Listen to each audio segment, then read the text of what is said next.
Today lesson is Unit 3 from Civics. The lesson name is State Government. Introduction. India is a huge country. The Constitution of India envisages for a federal government having separate systems of administration for the union and the states. Constitution is nothing but the fundamental law of the state. Envisages is the meaning of possibility. There are 29 states, 6 union territories and 1 national capital territory known as Delhi in India. The constitution contains provisions for the governors of both the union and the state. It lays down a uniform for the state government in part 6 of the Constitution from Article 152 to 273, which is applicable to all the states save only the state of Jammu and Kashmir, which has a separate constitution for its government under Article 370. The structure of state government as formed in the center consists of 3 branches. These are the executive, the legislature and the judiciary. Look at this table. Under executive, governor, chief minister, council of ministers. Under the legislature, legislative council, that is upper house, legislative assembly, that is lower house. Under the judiciary, high court, district courts, other courts.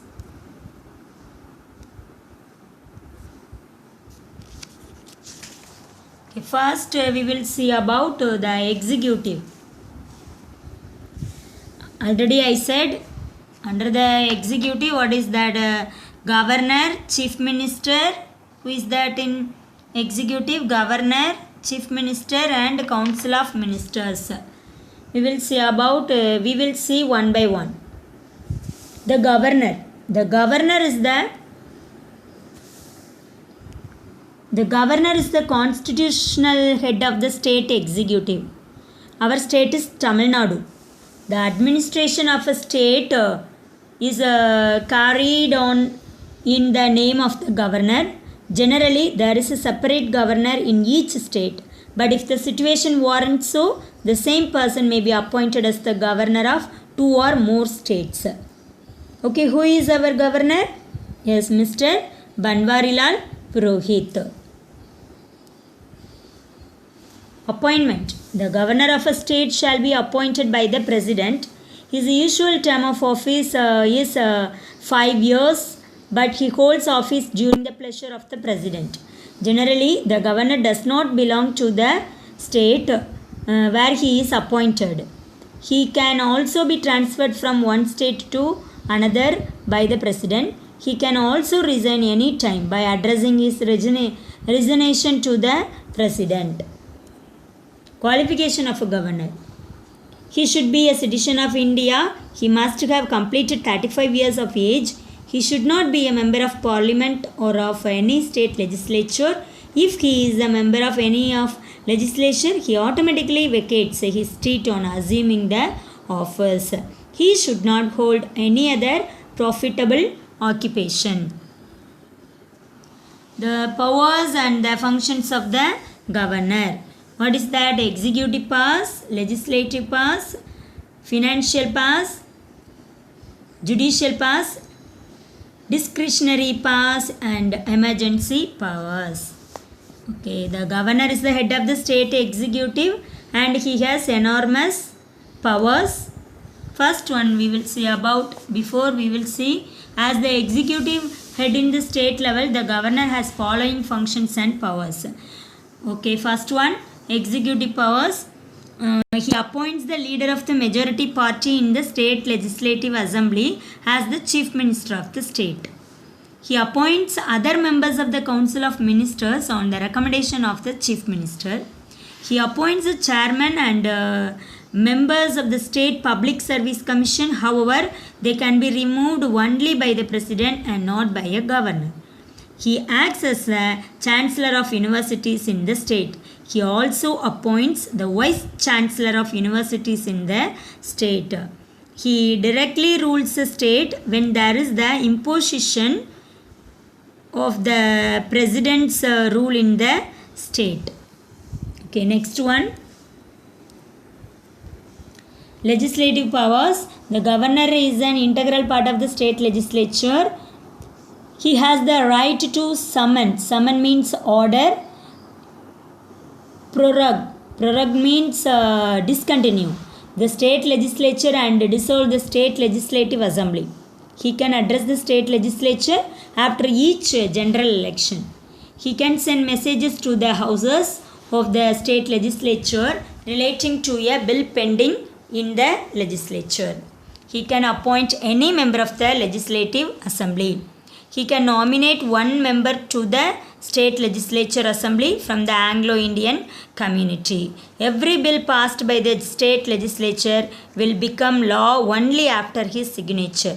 But when a bill is sent to the governor after it is passed by the legislature, he has the option to give his assent to the bill or withhold. Withhold means in Tamil நிறுத்தி வைக்கிறது. His assent to the bill or return the bill for the reconsideration of the legislature. He can promulgate withdrawn ordinance at any time. Then he has to lay the annual report of the State Finance Commission, the State Public Service Commission, and the Comptroller and Auditor General relating to the accounts of the state. Next one is financial powers.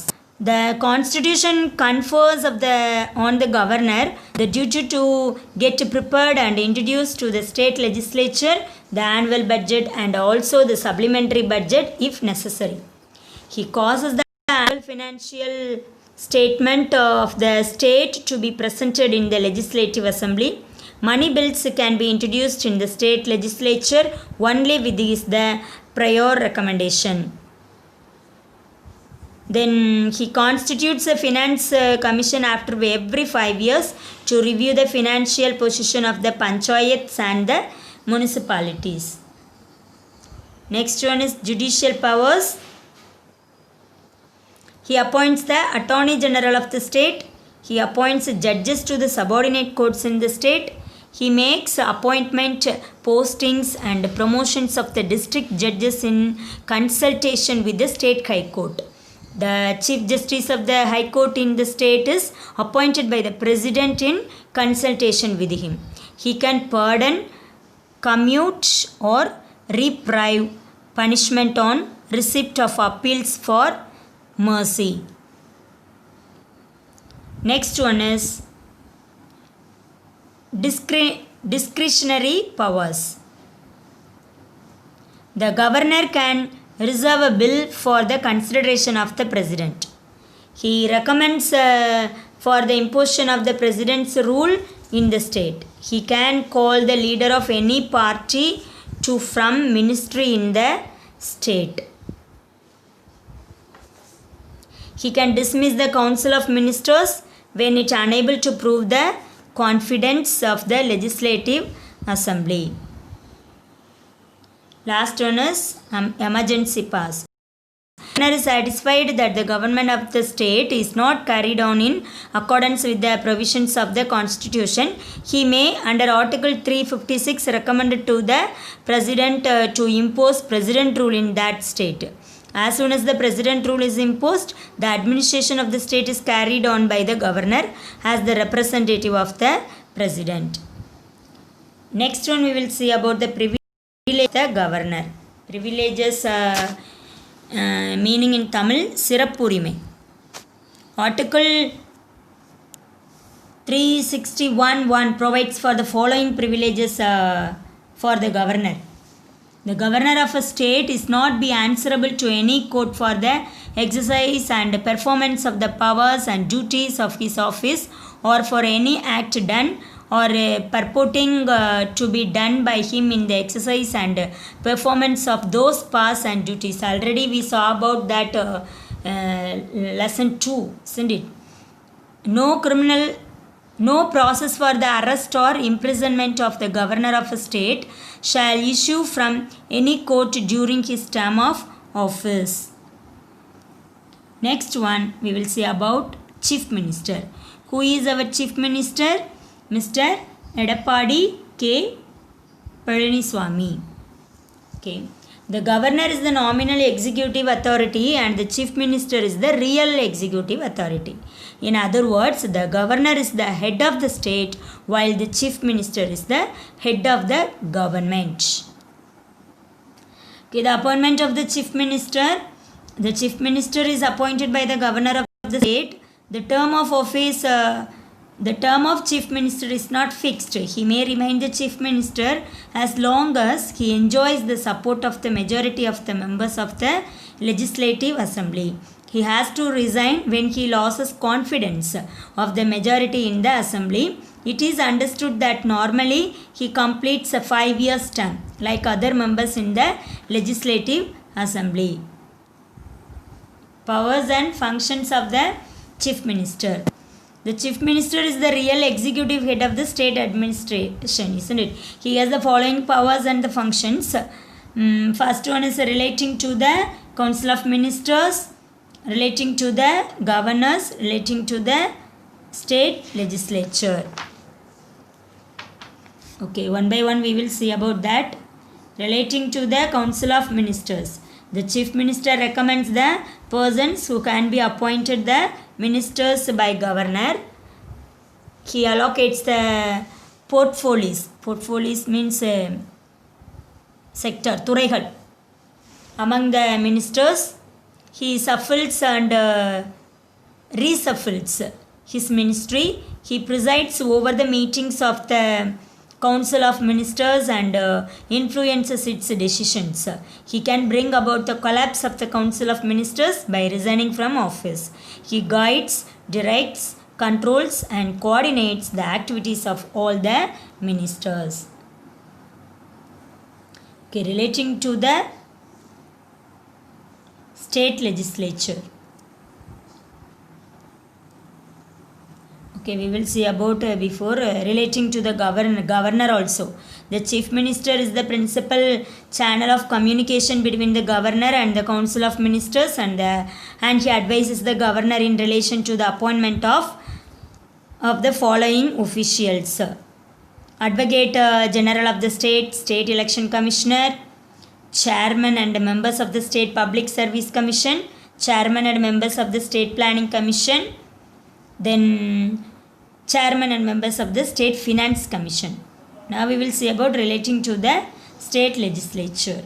The Chief Minister announces the government policies on the floor of the House. He can introduce the bills in the Legislative Assembly. He can recommend for the dissolutions of the Legislative Assembly to the governor anytime. Council of Ministers. The Council of Ministers are collectively responsible to the state legislature.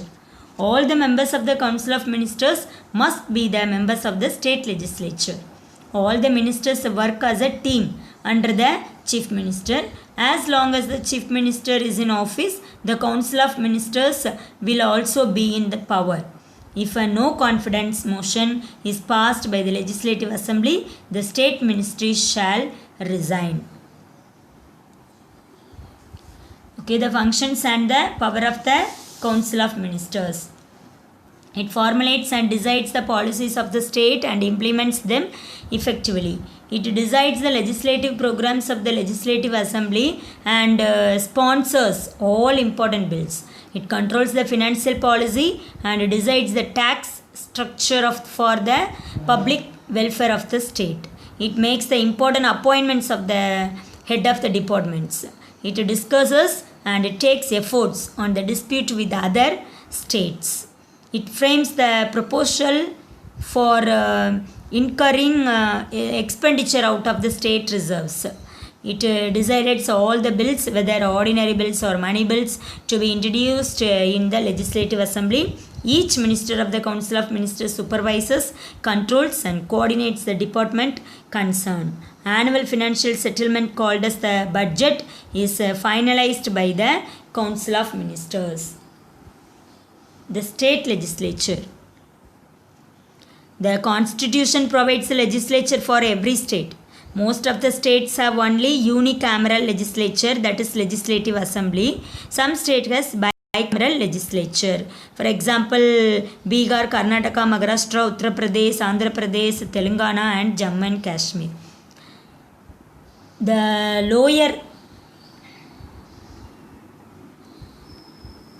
The legislative assembly, the lower house.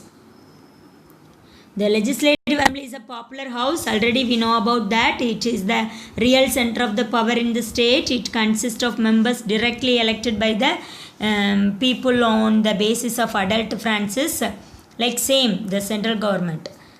The strength of the assembly varies from state to state depending on the population. However, the maximum strength of the assembly must not exceed 500 or its minimum strength not be below 60. The term of office of the legislative assembly is 5 years.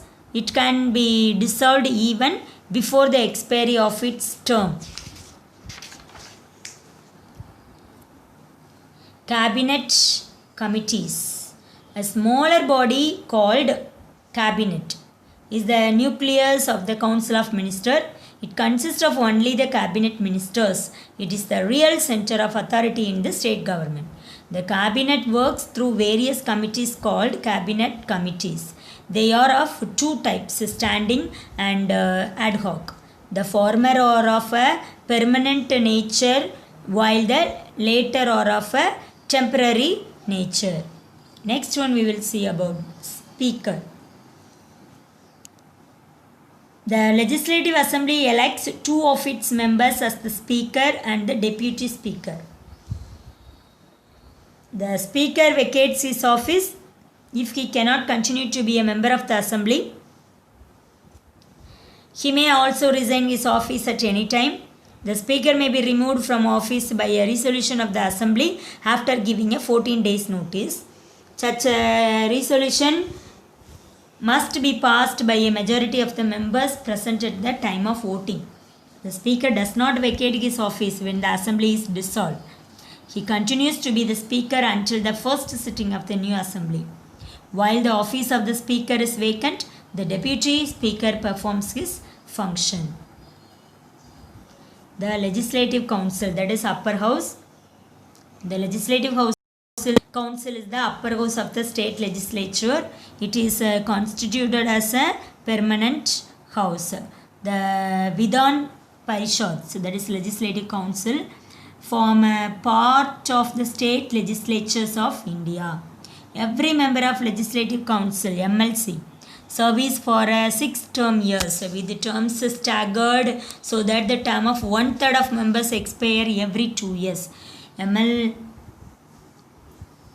MLCs must be citizens of India, not under 30 years of the age, mentally sound and not bankrupt, and his name should be in the voters list of the state from which he or she is contesting the election.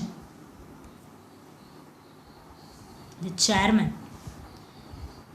Chairman is the presiding officer of the upper house. The members elect a chairman and a deputy chairman from among themselves. In the absence of the chairman, the deputy chairman officiate the functions of the legislative council. Abolition or creation of legislative councils. Article 169 deals with the creation of abolition of legislative council in the state.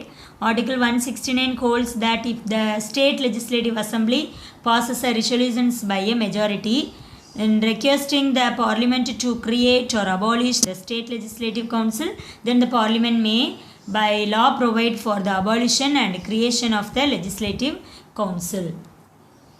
Okay, the functions of the state legislature. The powers and functions of the state legislature are almost the same that of the parliament. Okay, first one, legislative powers, financial powers, controls over the executive. Okay, we'll see about one by one. Legislative powers. The state legislature can pass laws on all subjects mentioned in the state list as per the constitution. It can also pass laws on concurrent subject, common subject. The state made law in concurrent subject will become inoperative when the center also passes a law on the same subject. Every bill passes through 3 readings. Then it becomes an act with the governor's assent. Next one is financial powers. The legislature controls the finances of the state. The lower house enjoys greater power than the upper house in money matters. Money bills can be introduced only in the lower house or the assembly. No new tax can be levied without the sanction and permission of the assembly. Controls over the executive. Legislature controls the executive. The council of ministers is responsible to the assembly. The ministers have to answer questions asked by the members of the legislature. They can be removed from office if the assembly passes a vote of no confidence motion. நம்பிக்கை இல்லா தீர்மானம்னு சொல்லுவோம்ல அதான். No confidence motion against the ministry. Next one we will see about judiciary of state, high courts.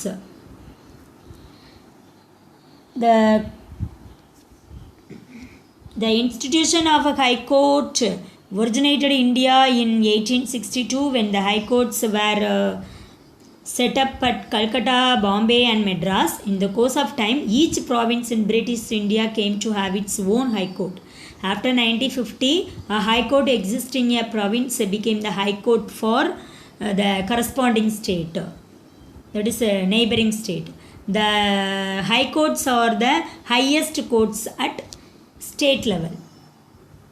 The Constitution of India provides for a high court for each state, but the 7th Amendment Act 1956 authorized the Parliament to establish a common high court for 2 or more states or for 2 or more states and a union territory.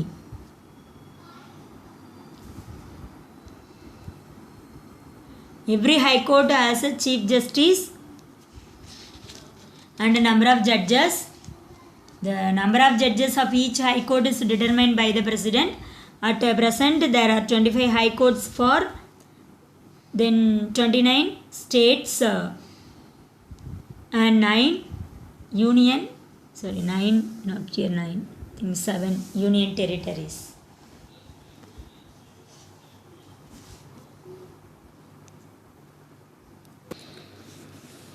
Okay, at present there are 25 high courts for 28 states, including new Andhra Pradesh High Court established in 1st January 2019 at principal seat in Amravati, and the 9 union territories. Okay, the jurisdiction and powers of High Court. At present, High Court enjoys the following jurisdictions and powers. So what is that? Original jurisdiction, appellate jurisdiction, writ jurisdiction, then supervisory jurisdiction, then court of record. Okay, first, okay, we will see about one by one. Original jurisdiction. The presidency high courts have original jurisdictions in which the amount involved is more than 2000 and in criminal cases which are committed to them by the presidency magistrates. Okay, that is original jurisdiction. Okay, next one is appellate jurisdiction. As courts of appeal, all high courts entertain appeals in civil and criminal cases from their subordinate courts as well as on their own. Then next one, writ jurisdiction. Under Article 226 of the Constitution, the high courts are given powers of issuing writs not only for the enforcement of the fundamental rights but also for the other purposes. An order from a judicial authority asking a person to perform or not to be perform an act to issue directions, order or writs, including writs in the nature of habeas corpus, that is order to set a person free. Then mandamus, we order to performance duties. Prohibition, the writ of prohibition is prohibitions by the writ of prohibitions we order to stop in duty. Qua warranto, that is by what order? By what order? Certiorari, to perform what is going on. These are the important powers of the High Court. Supervisory jurisdiction. High courts has the power of superintendence overall courts and tribunals functioning in its territorial jurisdictions, except military courts or tribunal. Thus it may call for returns from them, make and issue general rules and prescribe forms for regulating the practice and proceedings of them. Prescribe forms in which books, entries and accounts are to be kept by them, and settle the fees payable to the sheriff, clerks, officers and legal officers of them.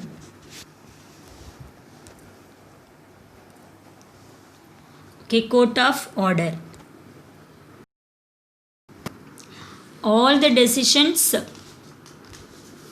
and decrees issued by the High Court are printed and are kept as a record for future references by the court as well as by the lawyers in such a need arises. Thus, it also acts as a court of record. Okay, thank you, ma. You learn book back question and answer. Take care.